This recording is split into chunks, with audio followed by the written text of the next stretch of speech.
Assalamualaikum warahmatullahi wabarakatuh.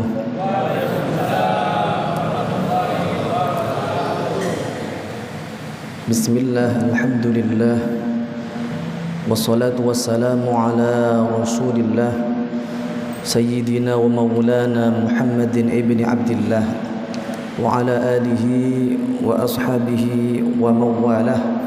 La hawla wa la quwwata illa billah, amma ba'du. Bapak Ibu jamaah solat subuh Masjid Raudhatul Falah Ngagel yang senantiasa mudah-mudahan selalu dirahmati dan diridhoi oleh Allah Subhanahu wa taala.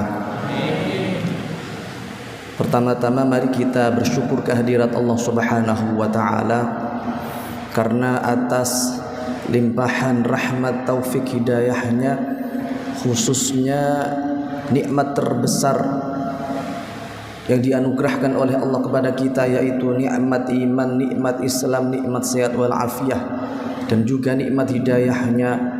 Kita masih ditakdirkan oleh Allah Subhanahu wa taala mampu melaksanakan kewajiban kita sebagai hamba Allah, yaitu melaksanakan ibadah salat subuh berjamaah dan dilanjutkan dengan kajian subuh di hari terakhir di bulan suci Ramadan tahun ini.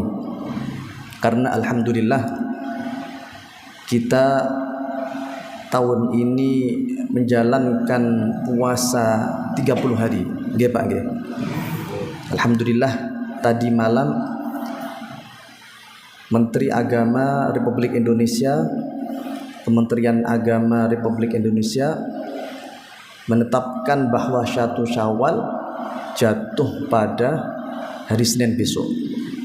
Karena kemarin setelah diadakan observasi, setelah diadakan pemantauan hilal di seluruh titik di Indonesia, tidak menemukan dan tidak menjumpai hilal terlihat. Maka sesuai dengan ilmu falakiyah, karena hilal tidak terlihat, maka digenapkan menjadi 30 hari. Alhamdulillah kita bisa saat ini beribadah di hari terakhir di bulan suci Ramadan. Dan insya Allah nanti malam kita semua di seluruh Indonesia, bukan di seluruh dunia, di seluruh Indonesia, karena ada belahan dunia lain yang sudah Idul Fitri. Karena Arab Saudi ternyata setelah saya melihat informasi, Arab Saudi sudah melihat hilal dan saat ini di Arab Saudi sudah merayakan Idul Fitri. Karena memang beda belahan dunia antara negara A dengan negara B, apalagi belahan dunia yang jaraknya agak jauh, itu potensi terlihat hilal itu berbeda. Kalau Indonesia tidak terlihat, bisa jadi di belahan dunia yang lain terlihat. Seperti Arab Saudi. Arab Saudi tadi malam terlihat hilalnya. Maka Kementerian Agama Arab Saudi memutuskan Idul Fitrinya saat ini. Tapi kita, karena kita berada di negara Indonesia, kita ikut Kementerian Agama Indonesia, maka Idul Fitri yang kita rayakan insya Allah jatuh pada hari Senin besok. Maka dari itu Bapak Ibu, kita bersyukur kehadirat Allah Subhanahu wa taala. Bagaimana cara mewujudkan rasa syukur kita atas nikmat Allah ini? Yaitu dengan cara mendayagunakan seluruh potensi anugerah nikmat yang dianugerahkan oleh Allah kepada kita, kita gunakan untuk senantiasa beribadah kepada Allah Subhanahu wa taala. Bapak Ibu yang dimuliakan dan dirahmati oleh Allah Subhanahu wa taala, saat ini kita berada di hari terakhir di bulan suci Ramadan. Nanti malam kita akan mengumandangkan takbir, tahmid, tahlil, mengagungkan kebesaran Allah, mengakui keagungan Allah Subhanahu wa taala dengan membaca takbir sampai sebelum sholat Id. Maka Bapak Ibu, apa yang harus kita lakukan di akhir bulan suci Ramadan ini? Maka kebanyakan manusia, kebanyakan umat muslim ada dua perasaan yang dirasa ketika memasuki akhir-akhir Ramadan. Ketika menjelang Idul Fitri, yang dirasakan ada dua. Apa yang dirasakan? Yang dirasakan adalah sedih. Kenapa sedih? Sedih karena akan ditinggal bulan suci Ramadan. Jenengan sedih, Pak? Ditinggal Ramadan sedih napa mboten? Sedih nggih. Nggih. Tapi di sisi lain kita senang. Kenapa senang? Karena kita akan menjumpai hari kemenangan. Kita besok akan menjumpai hari raya Idul Fitri, hari kemenangan, hari di mana kita menjadi pribadi yang suci, fitrah, bersih dari dosa dan noda setelah kita hapus selama berada di bulan suci Ramadan. Kalau orang yang benar-benar beriman dan bertakwa kepada Allah Subhanahu wa taala, sedihnya lebih besar daripada senangnya. Akan tetapi kalau orang yang tidak memiliki iman yang kuat, tidak memiliki takwa yang kuat, apalagi tidak pernah beribadah di bulan suci Ramadan, orang yang Islamnya hanya Islam KTP, di bulan suci Ramadan tidak pernah berpuasa, tidak pernah tarawih, tidak pernah tadarus, hanya sekedar di awal-awal saja dia tarawih karena ingin ikut-ikutan saja. Maka orang yang demikian ketika meninggalkan bulan suci Ramadan, perasaannya adalah sangat senang, sangat senang, dan tidak ada rasa sedih sama sekali. Ini bahaya Bapak Ibu. Mengapa demikian? Karena orang yang tidak sedih ditinggal bulan suci Ramadan, maka hatinya adalah hati yang keras, hati yang dipenuhi dengan banyak dosa dan khilaf kepada Allah Subhanahu wa taala. Karena orang yang benar-benar beriman bertakwa kepada Allah, pasti dia sedih ditinggalkan oleh bulan suci Ramadan. Bahkan di dalam hadis disebutkan bahwa Rasulullah Muhammad sallallahu alaihi wasallam pernah berkata di dalam hadisnya, "Lau ta'lamu ummati ma fi Ramadan la tamannau kullas sanah Ramadan." Kalau seandainya umatku itu tahu keutamaan pahala yang bisa didapatkan di bulan suci Ramadan. Kita semuanya tahu bahwa amal ibadah di bulan suci Ramadan dilipat gandakan oleh Allah Subhanahu wa taala. Yang sunnah dijadikan pahalanya menjadi pahala wajib. Yang wajib pahalanya ditingkatkan menjadi 80 kali di bulan suci Ramadan. Kemudian semua amal ibadah dilipat gandakan. Dosa-dosa seluruh umat muslim yang beribadah di bulan suci Ramadan, apalagi dosa orang yang berpuasa di bulan suci Ramadan, dihapus oleh Allah Subhanahu wa taala. Doa-doa kita dikabulkan oleh Allah Subhanahu wa taala. Keutamaan yang luar biasa, apalagi ada satu malam, yaitu malam Lailatul Qadar, yang nilainya lebih baik, lebih utama daripada 1000 bulan, dan itu terjadi dan ada di bulan suci Ramadan. Maka benar apa yang dikatakan Rasulullah Muhammad sallallahu alaihi wasallam, "Lau ta'lamu ummati ma fi Ramadan la tamannau kullas sanah Ramadan."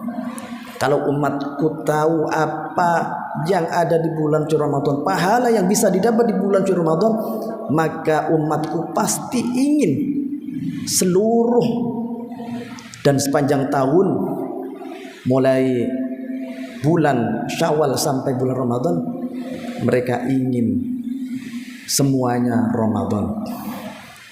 Tapi itu tidak mungkin karena Ramadan hanya 1 tahun dalam sekali. 1 tahun sekali, 1 tahun 1 bulan.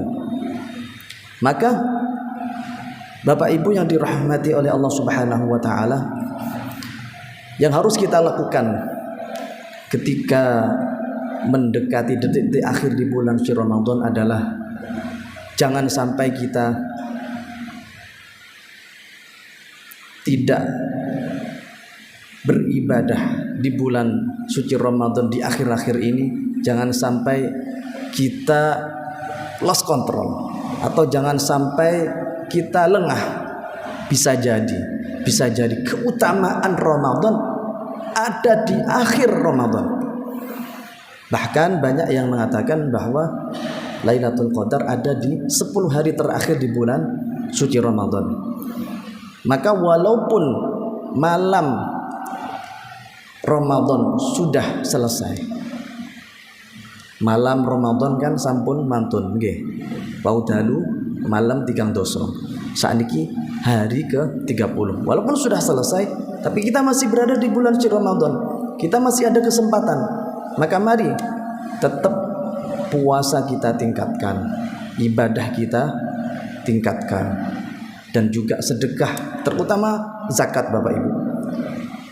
Jangan sampai kita melalaikan zakat, terutama zakat fitrah. Karena antara ibadah puasa dan ibadah zakat itu tidak bisa dipisahkan, saling berkaitan. Bahkan Rasulullah Muhammad SAW bersabda di dalam hadisnya bahwa pahala puasa umatku, kata Rasulullah, pahala puasa umat Islam itu tergantung, belum diangkat oleh Allah, belum diterima oleh Allah Subhanahu wa taala sebelum dia menunaikan ibadah zakat fitrah. Syukur-syukur ditambahi dengan ibadah zakat mal. Kalau harta kita sudah 1 nisab dan satu haul. Maka mumpung kita masih ada waktu sampai besok pagi, karena setelah qomat sholat id kita tidak boleh mengeluarkan zakat fitrah. Maka masih ada waktu yang belum mengeluarkan zakat fitrah. Mari kita keluarkan zakat fitrah agar ibadah kita sempurna, terutama ibadah puasa kita agar diterima oleh Allah Subhanahu wa taala. Ibadah puasa kita tidak digantung tapi diangkat oleh Allah Subhanahu wa taala, sehingga puasa kita benar-benar puasa yang diterima oleh Allah Subhanahu wa taala, sehingga mampu menghantarkan kita menuju ridha Allah Subhanahu wa taala, sehingga mampu menjadi wasilah kita menjadi hambanya yang benar-benar bertakwa kepada Allah Subhanahu wa taala. Karena tujuan puasa yang sebenarnya adalah la'allakum tattaqun, kita dijadikan sebagai hambanya yang bertakwa kepada Allah Subhanahu wa taala, barokah wasilah sarana kita berpuasa 1 bulan penuh. Itu Bapak Ibu. Jadi jangan sampai kita berpuasa 30 hari, terawih 30 hari, kemudian ibadah sosial kita, terutama ibadah zakat fitrah atau syukur-syukur zakat mal kita yang harus kita keluarkan, jangan sampai kita lalaikan.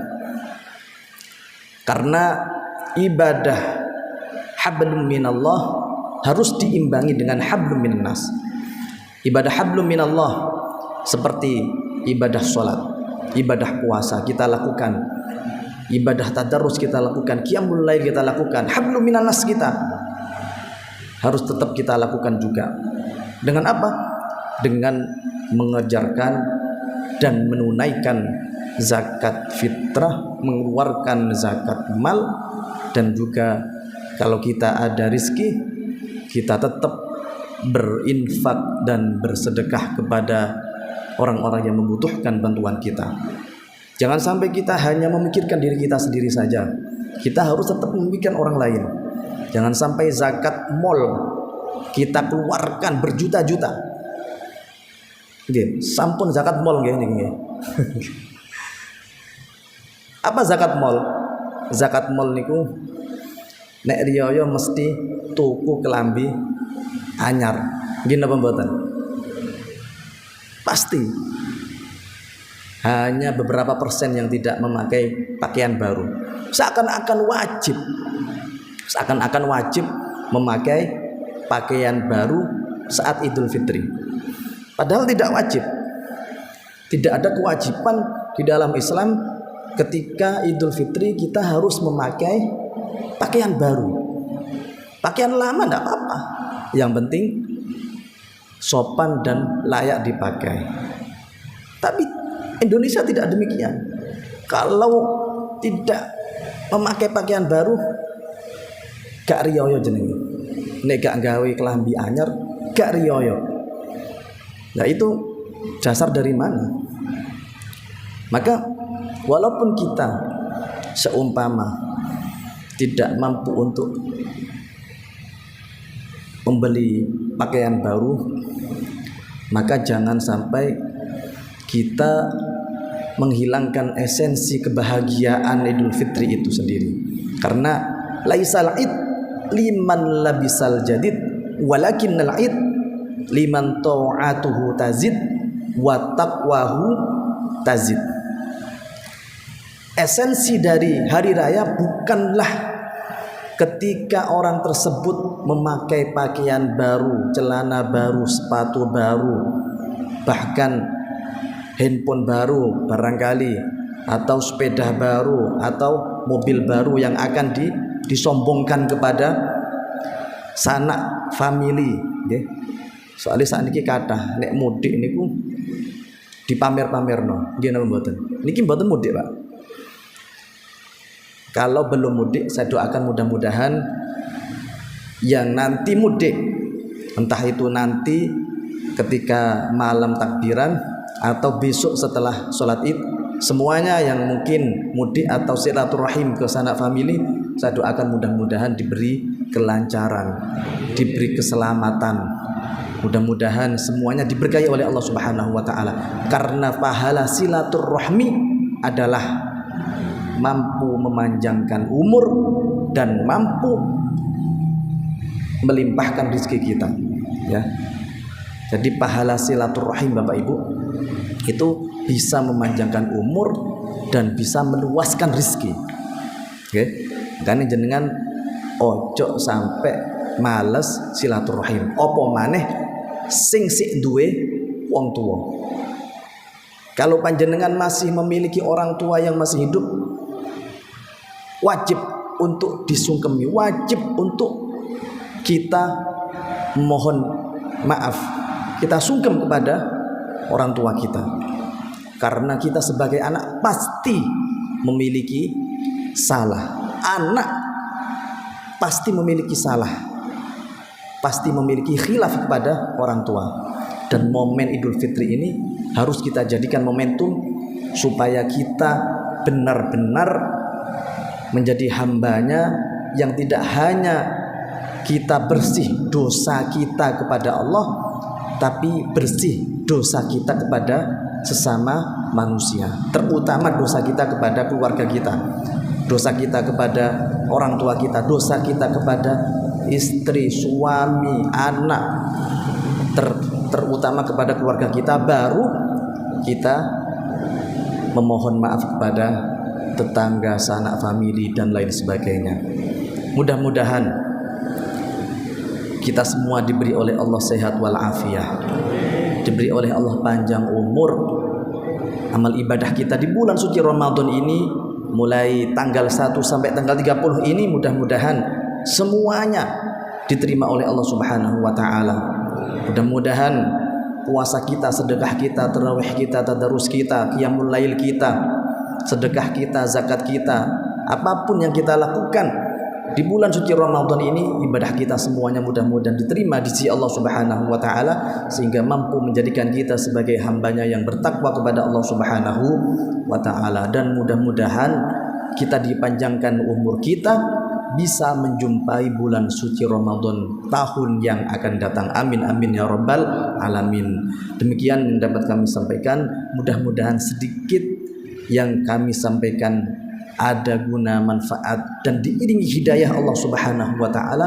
Mudah-mudahan kita senantiasa benar-benar memelihara, menjalankan, dan juga benar-benar memanfaatkan nilai-nilai Ramadan. Kita gunakan dan kita aplikasikan ke 11 bulan di luar bulan suci Ramadan, agar bulan suci Ramadan ini tidak sia-sia, agar bulan suci Ramadan ini benar-benar menjadi madrasah yang mampu menjadikan kita tetap beribadah, beriman, bertakwa, dan semakin kuat ibadah kita walaupun kita meninggalkan bulan suci Ramadan nanti. Amin ya rabbal alamin. Wal afu minkum wabillahi taufik wal hidayah waridha wal inayah. Wassalamualaikum warahmatullahi wabarakatuh.